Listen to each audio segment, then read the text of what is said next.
കാർഷിക വാർത്തകൾ.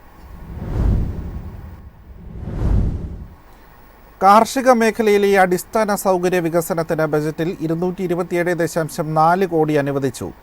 വിള പരിപാലനത്തിനായി 535.9 കോടിയും നൽകും. കാർഷിക മേഖലയിലെ അടിസ്ഥാന സൗകര്യ വികസനത്തിനായി ബഡ്ജറ്റിൽ 227.4 കോടി രൂപ അനുവദിച്ചു. കേന്ദ്ര സഹായമായി 115.5 കോടി രൂപയും വകയിരുത്തി. കേരളത്തിലെ കാർഷിക മേഖല കഴിഞ്ഞ 3 വർഷമായി മെച്ചപ്പെട്ട വളർച്ചാ നിരക്കാണ് രേഖപ്പെടുത്തിയതെന്ന് മന്ത്രി പറഞ്ഞു. സമഗ്ര പച്ചക്കറി വികസന പദ്ധതിക്കായി 78.45 കോടി രൂപയും നാളികേര വികസനത്തിനായി 73 കോടി രൂപയും ബഡ്ജറ്റിൽ വകയിരുത്തിയിട്ടുണ്ട്. സുഗന്ധവ്യഞ്ജന വിള പദ്ധതി വികസന തുക 4.6 കോടിയിൽ നിന്നും 7.6 കോടി രൂപയായി വർദ്ധിപ്പിച്ചു. വിള പരിപാലനത്തിന് 535.9 കോടി രൂപ വകയിരുത്തിയിട്ടുണ്ട്. സമഗ്ര നെല്ല് വികസന പദ്ധതി അടുത്ത വർഷത്തോടെ നടപ്പാക്കും. നെല്ല് വികസന പദ്ധതിക്കായി വിവിധ പദ്ധതികൾ സംയോജിപ്പിച്ചുകൊണ്ട് 150 കോടിയും അനുവദിച്ചു. ഇതിൽ സുസ്ഥിര നെൽകൃഷി വികസനത്തിന്റെ ഉൽപാദനോപാധികൾക്കുള്ള സഹായമായി ഹെക്ടറിന് 5500 രൂപ, നെൽവയൽ ഉടമസ്ഥർക്ക് വയൽ സംരക്ഷണത്തിനായി ഹെക്ടറിന് 3000 രൂപ തുടങ്ങി റോയൽറ്റി നൽകുന്നതിനുള്ള 80 കോടിയും ഉൾപ്പെടുന്നു. കാർഷിക സർവകലാശാലകളുടെ വികസനത്തിനായി 43 കോടി രൂപയും വകയിരുത്തി. ഇതിൽ പുതിയ പദ്ധതികൾക്കായി 21 കോടി രൂപ നീക്കിവെച്ചു. കേരളത്തെ ഉയർന്ന മൂല്യമുള്ള ഹോർട്ടിക്കൾച്ചറൽ ഹബ്ബാക്കാൻ വിഭാവനം ചെയ്യുന്ന ഒരു പുതിയ പദ്ധതി ആവിഷ്കരിക്കുമെന്നും ഇതിനായി 30 കോടി രൂപ വകയിരുത്തിയതായും മന്ത്രി വ്യക്തമാക്കി. News desk Myfin TV. ഏലം വിലയിൽ കാര്യമായ മുന്നേറ്റമില്ല. താപനില ഉയരുന്നതിനാൽ വിളവെടുപ്പ് വേഗത്തിൽ അവസാനിച്ചേക്കും. റബ്ബർ ഷീറ്റ് വിലയിൽ വർധന. സംസ്ഥാനത്ത് ടാപ്പിംഗ് മന്ദഗതി. ആഭ്യന്തര വ്യാപാരികളും കയറ്റുമതി സമൂഹവും തേക്കടിയിൽ നടന്ന ഏലക്ക ലേലത്തിൽ മത്സരിച്ച് ചരക്ക് സംഭരിച്ചു. ഉയർന്ന പകൽ താപനില കണക്കിലെടുത്താൽ വിളവെടുപ്പ് പതിവിലും നേരത്തെ സ്തംഭിക്കും. ഈ സാഹചര്യത്തിൽ വാങ്ങലുകാർ തിരക്കിട്ട് ഏലക്ക ശേഖരിക്കുന്നുണ്ടെങ്കിലും വില അമിതമായി ഉയർത്താൻ തയ്യാറായില്ല. മുന്നിലുള്ള മാസങ്ങളിൽ ആകർഷകമായ വില ഏലത്തിന് ഉറപ്പുവരുത്താനാവുമെന്ന കണക്കുകൂട്ടലിലാണ് ഉത്തരേന്ത്യൻ വ്യാപാരികൾ. ഇന്നത്തെ ലേലത്തിൽ മൊത്തം 45,277 കിലോ ഏലക്കയുടെ ലേലം നടന്നു. മികച്ച ഇനങ്ങൾ കിലോഗ്രാമിന് 3,254 രൂപയിലും ശരാശരി ഇനങ്ങൾ കിലോ 2,984 രൂപയിലും കൈമാറി. ടയർ നിർമ്മാതാക്കൾ റബ്ബറിൽ കാണിച്ച താൽപര്യം വിവിധ ഇനം ഷീറ്റ് വില ഉയർത്തി. സംസ്ഥാനത്തിന്റെ ഒട്ടുമിക്ക ഭാഗങ്ങളിലും റബ്ബർ ടാപ്പിംഗ് മന്ദഗതിയിൽ നീങ്ങി.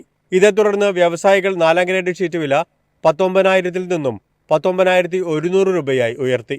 ഉത്തരേന്ത്യൻ ചെറുകിട വ്യവസായികൾ 5ാം ഗ്രേഡ് 18,800 രൂപയ്ക്ക് ശേഖരിച്ചു.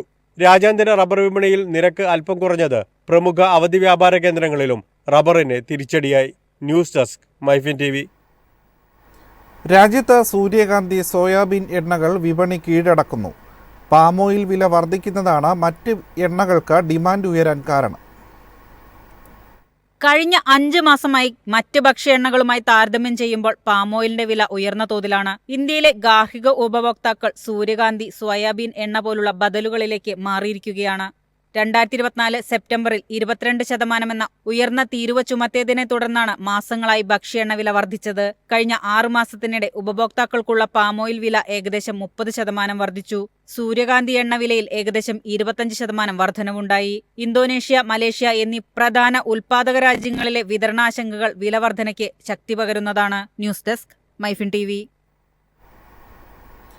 മസൂർ പരിപ്പിന് കസ്റ്റംസ് തീരുവ ഏർപ്പെടുത്തിയേക്കും. ഇറക്കുമതി ചെയ്യുന്ന ഉൽപ്പന്നങ്ങൾക്ക് വില കുറച്ച് വിൽക്കുന്ന സാഹചര്യത്തിലാണ് നടപടി. ഈ സാമ്പത്തിക വർഷം അവസാനത്തോടെ മസൂർ പരിപ്പിന്റെ തീരുവരഹിത ഇറക്കുമതി അവസാനിപ്പിക്കാനുള്ള നീക്കത്തിലാണ് സർക്കാർ. മന്ത്രാലയങ്ങൾ തമ്മിലുള്ള പാനൽ നിർദ്ദേശം അംഗീകരിച്ചതിന് ശേഷം അടുത്ത ആഴ്ച തീരുവ സംബന്ധിച്ച വിജ്ഞാപനമുണ്ടാകും. അതേസമയം കടലയ്ക്ക് ഇറക്കുമതി തീരുവ ചുമത്തുന്ന കാര്യത്തിൽ തീരുമാനമായില്ല. മസൂറിന് ഇനിയും വില കുറയുമെന്നാണ് കേന്ദ്ര വൃത്തങ്ങൾ നൽകുന്ന സൂചന. മസൂറിന്റെ അടിസ്ഥാന താങ്ങുവില ക്വിന്റലിന് 6,700 രൂപയായി നിശ്ചയിച്ചിട്ടുണ്ട്. കഴിഞ്ഞ സീസണിൽ 6,425 രൂപയായിരുന്നു. വ്യാപാര കണക്കുകൾ പ്രകാരം 5.5 ലക്ഷം ടണ്ണിന്റെ മസൂറിന്റെ സ്റ്റോക്ക് സ്വകാര്യ പൊതുമേഖലാ ഏജൻസികളുടെ പക്കലുണ്ട്. ഇറക്കുമതി തടസ്സമില്ലാതെ തുടർന്നാൽ ഏപ്രിലിൽ വിലയിടിവിന് കാരണമാകുമെന്ന് സർക്കാർ വിശ്വസിക്കുന്നു. News desk Myfin TV. ഇനാം പ്ലാറ്റ്ഫോമിലേക്ക് 10 ഉൽപ്പന്നങ്ങൾ കൂടി ചേർത്ത് കാർഷിക മന്ത്രാലയം. ഇതോടെ ഇനാം പ്ലാറ്റ്ഫോമിൽ വ്യാപാരം ചെയ്യാവുന്ന ഇനങ്ങളുടെ എണ്ണം 231ആയി. ഇലക്ട്രോണിക് നാഷണൽ അഗ്രികൾച്ചർ മാർക്കറ്റിൽ 10 അധിക ഉൽപ്പന്നങ്ങളുടെ വ്യാപാരം കൃഷി മന്ത്രാലയം അനുവദിച്ചു. ഇതോടെ പ്ലാറ്റ്ഫോമിൽ വ്യാപാരം ചെയ്യാവുന്ന ആകെ ഇനങ്ങളുടെ എണ്ണം 231ആയി. പുതിയതായി ചേർത്ത ഉൽപ്പന്നങ്ങളിൽ ഉണങ്ങിയ തുളസിയിലകൾ, കടലമാവ്, ഗോതമ്പ് പൊടി, വറുത്ത കടലപ്പൊടി, വാട്ടർ ചെസ്റ്റ്നട്ട് പൊടി, കായം, ഉണങ്ങിയ ഉലുവ ഇല, ബേബികോൺ, ഡ്രാഗൺ ഫ്രൂട്ട്, വാട്ടർ ചെസ്റ്റ്നട്ട് എന്നിവയാണ് പുതിയതായി ഉൾപ്പെടുത്തിയ ഇനങ്ങൾ. സംസ്ഥാന ഏജൻസികൾ, വ്യാപാരികൾ, വിദഗ്ധർ, ചെറുകിട കർഷക കാർഷിക ബിസിനസ് കൺസോർഷ്യം എന്നിവരുൾപ്പെടെയുള്ള പങ്കാളികളുമായി നടത്തിയ കൂടിയാലോചനകളെ തുടർന്നാണ് ഈ തീരുമാനം. വറുത്ത കടലപ്പൊടി, വാട്ടർ ചെസ്റ്റ്നട്ട് മാവ്, കായം, ഉണങ്ങിയ ഉലുവ എന്നിവ ദ്വിതീയ വ്യാപാര വിഭാഗത്തിൽപ്പെടുന്നു. ഇത് കാർഷിക ഉൽപാദക സംഘടനകളെ മൂല്യവർദ്ധിത ഉൽപ്പന്നങ്ങൾ വിപണനം ചെയ്യുന്നതിനും ഈ മേഖലയിലെ വ്യാപാരം ഔപചാരികമാക്കുന്നതിനും സഹായിക്കും. News desk, Myfin TV. കമ്പോള നിലവാരം. ഇന്നത്തെ കമ്പോള നിലവാരം.